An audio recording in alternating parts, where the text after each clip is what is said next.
Bem-vindo ao meu canal. Hoje o nosso tema é superação de filhos na época de pandemia. A gente sabe que as crianças também passaram por mudanças, né? Estão em casa, elas ficam mais ansiosas, elas ficam mais estressadas. Agora imagine a criança que, além de enfrentar essas coisas, ela tem que enfrentar a sua própria superação. São crianças que têm desatenção, impulsividade e hiperatividade. Eu convidei uma mãe que é especialista nesse caso, que é a Marilene, e ela vai apresentar para a gente. A Marilene Costa é uma mãe que tem superado o desafio do seu filho e seu próprio desafio nesse período dela. E ela vai contar um pouco da sua história e como ela conseguiu isso. Bem-vinda ao meu canal, Marilene. Obrigada, Jaqueline. Muito obrigada pelo convite. Eu considero uma oportunidade muito rica, né, da gente estar trocando experiências aí, principalmente para outras mães, né, que também estão vivendo essas dificuldades agora aí. Não, antes da pandemia já vivia essas dificuldades, e agora foi mais acentuado, né? Então, eu quero te agradecer pelo convite, pela oportunidade de estar falando para essas outras mães, né, por meio do seu canal. Ai, que bom, Marilene. Você podia apresentar para a gente um pouquinho, Marilene, falar de você, sua formação, do seu filho? Tá. Eu sou formada em biblioteconomia, fiz mestrado em ciência da informação na UFMG, e trabalhei um tempo, né, como consultora na área de organização de arquivo empresarial. Depois que eu estava no mercado de trabalho, eu senti essa necessidade de voltar e fazer o mestrado, aí eu fiz também nessa área de gestão de informação, e fiquei trabalhando como consultora, e depois tive um convite para trabalhar como professora, né, de um curso de especialização de gestão da informação estratégica. Trabalhei durante uns 7 anos com esse curso, né, e nesse período eu casei, engravidei e tive um filho, né, eu tive o meu primeiro filho com 36 anos. E quando ele foi uma criança muito desejada, né, assim, a gente já tinha 3 anos de casados, e a gente decidiu que a gente queria ter um filho naquele momento, né, e aí, assim, foi perfeito, gravidez perfeita, parto normal, foi, assim, muito tranquilo, muito, sem nenhum problema, tá? Na época, eu e meu marido, a gente fez um combinado, e a gente conversou e decidimos que eu iria ficar em casa no primeiro ano de vida do meu filho, né? Nós tivemos um menino, e hoje ele está com 13 anos, vai fazer 14, e assim nós fizemos. O primeiro ano de vida dele foi um desenvolvimento muito bom, assim, andou na hora que se esperava que ele andasse, falou na hora que esperava, né, que ele fosse falar. Então, não teve nada que nos chamou a atenção, que despertasse qualquer dúvida quanto ao desenvolvimento dele, né? Com mais ou menos 3 anos, a pediatra dele percebeu uma certa dificuldade na hora de falar, uma troca, né, de R pelo L, que a gente fez um acompanhamento com a fono na época, e tivemos sucesso com o tratamento, assim, mas perfeito. Pré-escolar, a professora às vezes chamava a gente e falava, né, que ele era uma pessoa mais distraída, que às vezes ela tinha um pouco de dificuldade de colocá-lo, né, para participar junto com os demais alunos, mas era somente isso. E aí, quando ele foi para o primeiro ano, foi para uma escola diferente, que era uma escola maior, uma escola assim que não tinha essa parte lúdica de jardim, de animais, como era onde ele estudava antes. Então, assim, eu acho que ele teve um choque, assim, quando ele mudou desse ambiente. Esse primeiro ano dele na escola foi um primeiro ano muito sofrido, sempre chorando e sempre muito triste. E a gente, assim, tentava descobrir o que era, né? Entrava em contato com a escola e, não, é normal, mãe, é normal, ele vai se adaptar e não tem nada. E a gente, né, como é que ele é na sala? Não, ele é um menino muito inteligente, ele é um menino muito... ele é um menino que tem um vocabulário muito bom, mas ele é um menino, assim, mais tímido, mais na dele, então a gente não, assim, não tem nada que nos chame atenção, né? Isso é um processo de adaptação. E aí eu me lembro que no final do ano, quando ele foi, ele foi para o segundo ano, a professora dele nos chamou e falou, olha, menino extremamente inteligente, entende do assunto, às vezes ele está viajando dentro de sala de aula, a gente fala um assunto, acha que ele vai responder uma coisa que não tem nada a ver e ele responde em cima do que está sendo falado, né? Passou para o segundo ano e vamos continuar. E aí, o que aconteceu? Eu falo que foi um anjo que Deus colocou no nosso caminho, porque foi a professora dele do segundo ano. Porque essa professora, numa sala de 35, 40 alunos, ela conseguiu ver o meu filho. Ela conseguiu ver meu filho. E um dia ela me mandou um vídeo. E no vídeo era muito engraçado, porque ele pegava um lápis e aí ele ia longe com esse lápis. A atividade acontecendo e ele brincando com o lápis, fazendo barulhinho com a boca e tal, né? Aí ela falou assim, olha, ele é extremamente inteligente. Só tem um porém. Ele perde o interesse rapidamente pela matéria. A gente percebe que ele é muito desatento e ele vive, assim, quando a coisa não interessa para ele, ele entra no mundo dele. E aí esse mundo dele é um mundo, assim, que ali ele faz sons, ele viaja, e a gente, aí eu vou lá, faço uma interferência, né, chamo ele para prestar atenção, mas isso é o tempo todo, né, então, assim, eu entendi depois que ela queria dizer para mim assim, eu não posso ficar fazendo isso o tempo todo, né, ele não pode ficar desatento e eu tenho que chamá-lo a atenção, mas nós vamos fazer uma parceria e eu vou dando sempre um retorno para vocês nas nossas reuniões do que está acontecendo e o que pode ser feito. E aí, quando chegou na letra cursiva, aí começou os nossos problemas, começaram os problemas. Porque aí o que acontecia? Ele não dava conta de acompanhar, ele sabia escrever, mas ele não dava conta de acompanhar o ritmo de escrita da turma. Aí a mão doía, a cabeça doía, aí ele chorava, e aí começou o sofrimento, porque aí ele só chegava em casa com a agenda totalmente em branco, caderno totalmente em branco, né?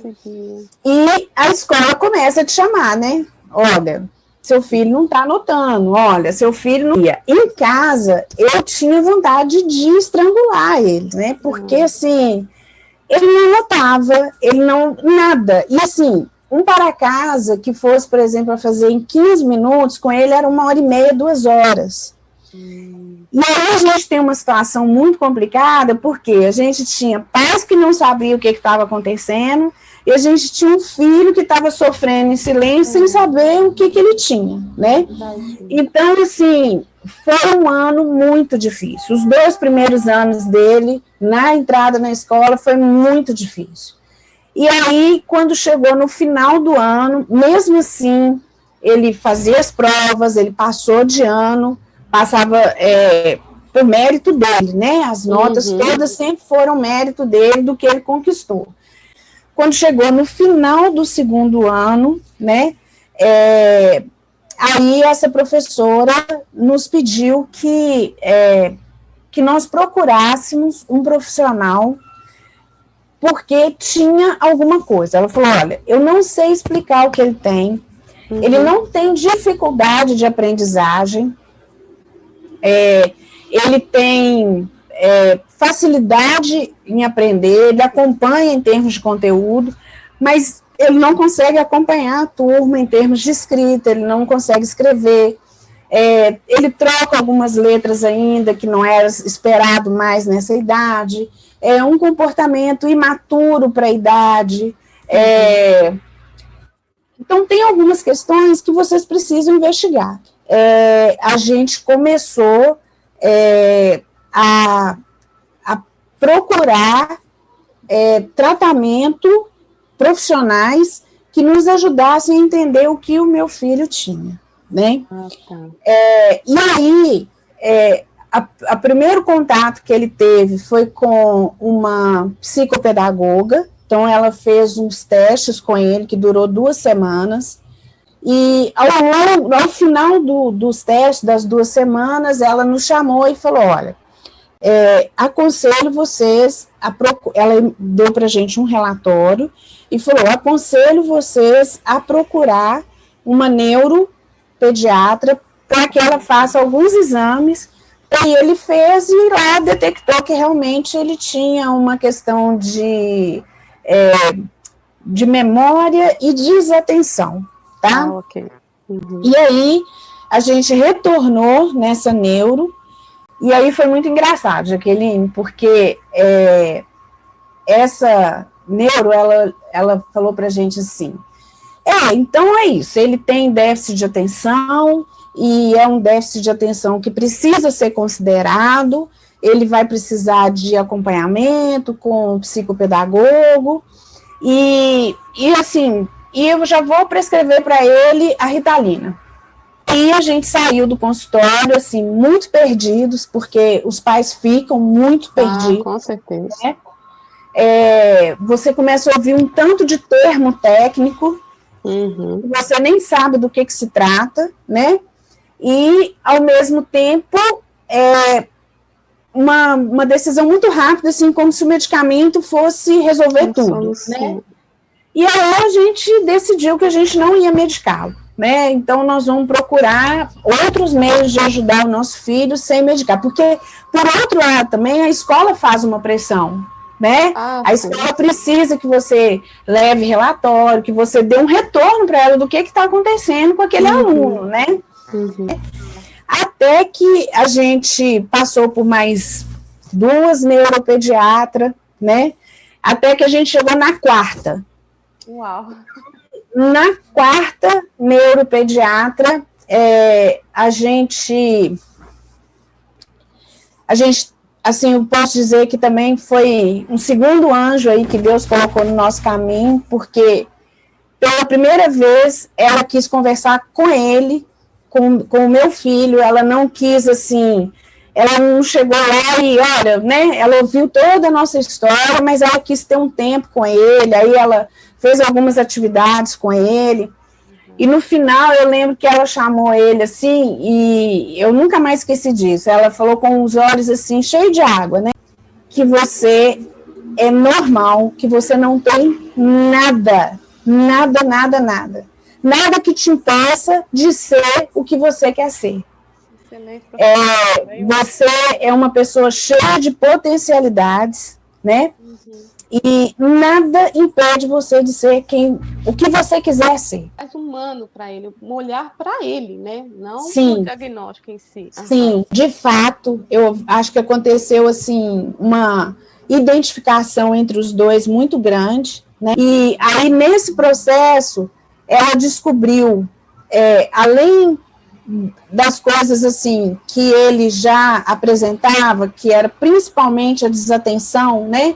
Que ele tem o TDAH mesclado, né? Que é desatenção e ao mesmo tempo hiperativo. Só que a hiperatividade dele está muito na mente, né? E alguns movimentos que ele faz de braço e perna, quando ele está impaciente, que ele fazia isso na época, mas assim, predomina a desatenção, né? E aí, o que aconteceu? Ela confirmou esse diagnóstico, identificou mais algumas coisas, né? Identificou o DPAC, né? Que é alterações no processamento auditivo central, né? Ela identificou isso. Ele fez exames que comprovaram mais disgrafia, desortografia, um pouco de descalculia. E você imagina assim, recebendo todo esse diagnóstico. A cada sessão que a gente ia, eu e o meu marido, a gente saía de lá assim, péssimos. Imagino. Porque era sempre a sensação de que a gente errou com ele em alguma coisa, né? A culpa era muito intensa e aquela sensação assim, e como é que vai ser, né? E aí ele começou, fazia isso, fazia umas aulas de teatro, porque também era importante para ele essa coisa de ter uma atividade que desestressasse, né? Que ajudasse ele, além de escola, né, de atividades escolares. Ele fez uma parceria com a escola muito bacana, então isso foi algo muito importante, porque a gente tinha os profissionais tratando, os pais em casa, né, e a escola, né, a escola dando um suporte, né. E aí a neuro que estava acompanhando ele sugeriu que ele passasse por um acompanhamento psicológico. E porque a criança com TDAH, ela naturalmente ela tem uma baixa estima, né? Ela sofre muita rejeição de outras crianças, rejeição de outros adultos, pelo comportamento, pela forma que às vezes fala alguma coisa que não era para ser falado ali naquele momento. Então, isso assim, marca muito essas crianças, né? Porque o tempo todo elas são corrigidas, né? O tempo todo elas são corrigidas. História de superação, não é verdade? No próximo vídeo, a Marilene vai estar falando pra gente e dando dicas para as mães. São dicas muito preciosas. Se você conhece uma mãe que passou por esse mesmo processo, não esqueça de compartilhar. Vamos ver o próximo vídeo.